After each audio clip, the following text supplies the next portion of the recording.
क्या आप लोगों की सोच को बदल सकते हैं? अगर आप उनकी सोच को बदल नहीं सकते, तो आप अपने आप को क्यों बदल रहे हैं? एक बिजनेस चलाने के लिए या जॉब में अच्छा परफॉर्म करने के लिए आज के कुछ टिप्स आपके बहुत काम आने वाले हैं। अक्सर लोग मुझसे पूछा करते हैं मेरे बिजनेस के सीक्रेट्स कि मैं अपना बिजनेस कैसे अच्छे से ग्रो कर पा रहा हूँ। अच्छे बिजनेस को ग्रो कर पाने का सिर्फ एक फॉर्मूला यहाँ पर मैं यूज़ करता हूँ कि मैंने लिमिट कर रखी है। मुझे एक दिन में सिर्फ और सिर्फ 1,000 रुपये अर्न करने हैं अपने बिजनेस से और महीने में 30,000 रुपये। मैं अपना टारगेट अगर अचीव कर रहा हूँ तो इसका मतलब मेरा बिजनेस अच्छा चल रहा है। इसका मतलब ये नहीं हुआ कि मेरा न्यूज़पेपर में नाम आएगा, मेरे पास बड़ी इंडस्ट्रीज होंगी, नहीं, मैं अपने लेवल पर खुश हूँ।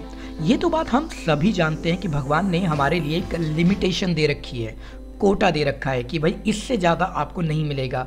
तो वहाँ पर मैंने उस कोटा को थोड़ा सा रिवाइज किया and then after I realised कि मैं 1,000 रुपये से ज़्यादा नहीं कमाना चाहता और इसकी वजह से मैं अपना टारगेट ईजिली अचीव कर पाता हूँ। यही चीज़ आपको सोचनी है। आप अगर करोड़ों की तरफ जाएंगे तो आप लाखों में भी नहीं पहुंच पाएंगे। ये सिर्फ ये चीज़ है कि मैं सोच बड़ी रखूंगा तो मुझे सोच मिलेगा, नहीं। हम छोटी सोच रखेंगे, छोटा टारगेट रखेंगे और छोटे टारगेट को अचीव करके देखेंगे कि क्या वाकई में हम टारगेट अचीव कर पाते हैं, नहीं कर पाते हैं। अभी 6 महीने के लिए मेरा टारगेट अगर 1,000 रुपये का है तो पहले मैं 1,000 रुपये अचीव करूंगा, अगली बार में मैं 2,000 रुपये पर डे का टारगेट अपने बिजनेस के लिए सेट करूंगा। ये नहीं कि मैं पहले ही 20 लाख का कर दूं और जो मैंने 10,000 कमाए मैं उससे भी खुश ना रहूं। ये एक सबसे बड़ी प्रॉब्लम होती है एक छोटे से बिजनेस की, जब वो शुरुआत होता है या स्टार्टअप की बात करें।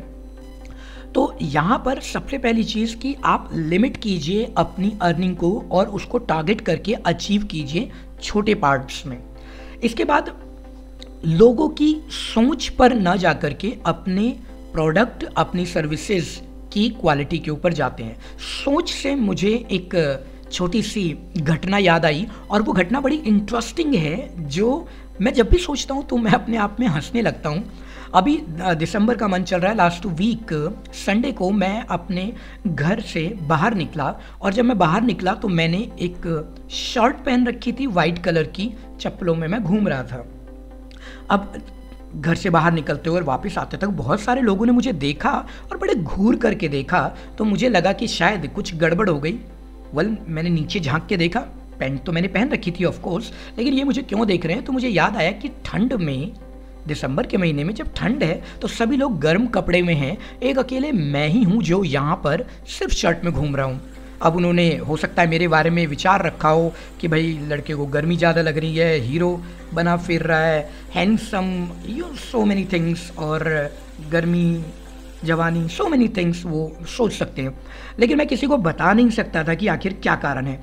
तो जब मैं वापस आ रहा था तो मुझे अपना भतीजा आशुतोष मिश्रा मिला। आशुतोष का जिक्र करना यहाँ पर ज़रूरी है क्योंकि जो लोग मुझे जानते हैं उन्हें पता चलेगा कि भाई वास्तविक घटना है, इसलिए मैंने उनका जिक्र किया। ऐसे महान व्यक्ति का जिक्र करना भी चाहिए। तो अब बाजार जब मैं पहुंचा तो बाजार में शॉपकीपर ने मुझसे पूछ लिया, क्या बात है भाई साहब, बड़ी गर्मी हो रही है, आप एक शर्ट में हो, हम लोग यहाँ स्वेटर पे स्वेटर, जैकेट पे जैकेट पहन करके बैठे हुए हैं। तब मैंने उन्हें कारण बताया जो वास्तविकता से बिल्कुल अलग था। कारण ये था कि अमावस्या होने के कारण उस दिन मेरे घर में हवन था और संडे की छुट्टी होने के कारण मुझे ही हवन करना था। पंडित जी के आदेशानुसार और अपनी धार्मिक मान्यताओं के कारण हमें ये बताया जाता है कि किसी भी धार्मिक अनुष्ठान कार्य के लिए आपको साफ सुथरे, मतलब धुले हुए कपड़े पहनने हैं। जरूरी नहीं कि आपके पास नए कपड़े होने चाहिए। जैसे हम माता के वैष्णो देवी जाते हैं, अमरनाथ जाते हैं, कहीं भी जाते हैं तो दर्शन करने से पहले हम नहा धो करके साफ कपड़े पहन लेते हैं। नए ना हो कोई बात नहीं, चलेगा। तो हुआ यही कि मैं जब नहा धो करके साफ कपड़े पहन करके नीचे आया तब मुझे मदर ने बोला कि भाई मार्केट जाना है, कुछ सामान लेकर के आना है।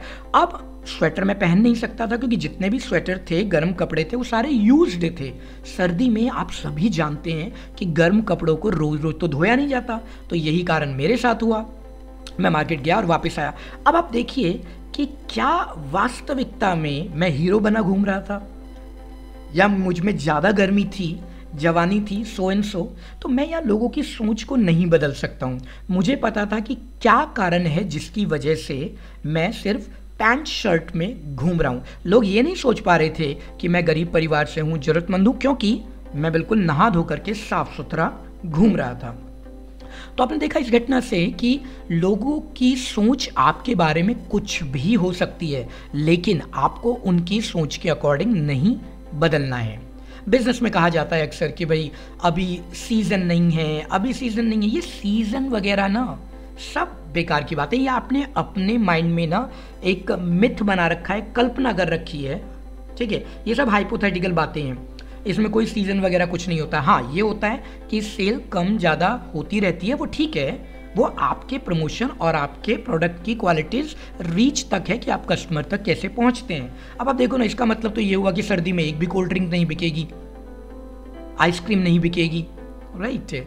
ये सब चीज़ें तो अलग बातें। और आप देखते हैं ढेरों लोगों को कि कोल्ड ड्रिंक पीते हुए, आइसक्रीम खाते हुए। हाँ, अभी तो थोड़ा हेल्थ कॉन्शियस इस वजह से, क्योंकि कफ कोल्ड हो गया तो उन्हें एडमिट कर दिया जाएगा हॉस्पिटल के अंदर, सो एंड सो, इस वजह से। अदरवाइज बहुत सेल होती है, आप देखिए खूब ढेरों सेल की जाती है वहाँ पर। तो बिजनेस आपकी सोच के ऊपर डिपेंड करता है। आप लोगों की सोच को नहीं बदल पा रहे हैं तो आप अपने आप को क्यों बदल देते हैं।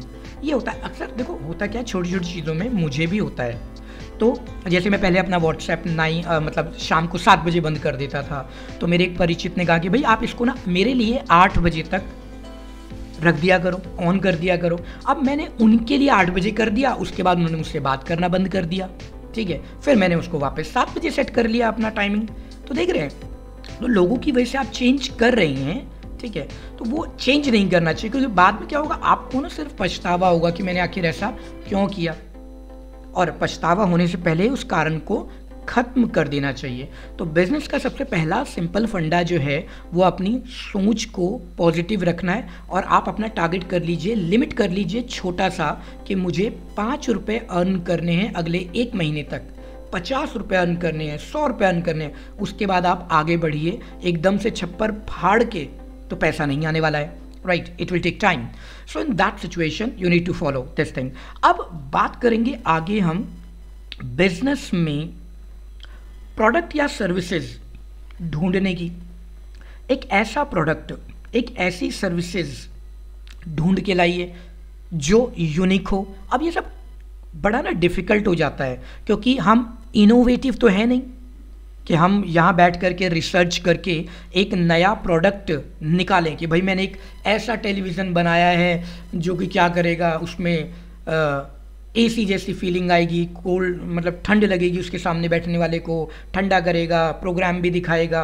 मतलब ऐसी कोई चीज़ इनोवेशन नहीं है। लेकिन जो प्रोडक्ट अवेलेबल है उन प्रोडक्ट और सर्विसेज को आप यूनिक बना दो। जैसे आप जॉब करते हो ना, तो आप अपनी जॉब में भी अपनी क्वालिटीज़ को यूनिक बना दो। वो कैसे होगा? वो होगा आपकी पॉजिटिव सोच पर। अब इससे रिलेटेड मैंने जो घटना बताई है वो मेरे ब्लॉग में है, आप डिस्क्रिप्शन बॉक्स से लिंक ले लेना। पहले अपनी सोच को पॉजिटिव करो, टारगेट करो कि हाँ मुझे रोज़ क्या क्या क्या अचीव करना है।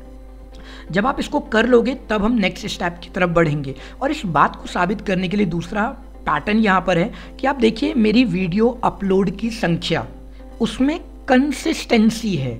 मैं ऑलमोस्ट एक वीडियो रोज अपलोड करता हूँ। टॉपिक कोई भी होगा, मेरा कंटेंट वो मेरी खुशी से चलता रहता है, तो एक वीडियो कम से कम चलती रहती है। तो कंसिस्टेंसी है, इसीलिए बिजनेस में कंसिस्टेंसी होना जरूरी है, ठीक है। तो अपनी सोच को पॉजिटिव कीजिए और यूनिकनेस बनाने के लिए आपको अगला सेशन अटेंड करना चाहिए।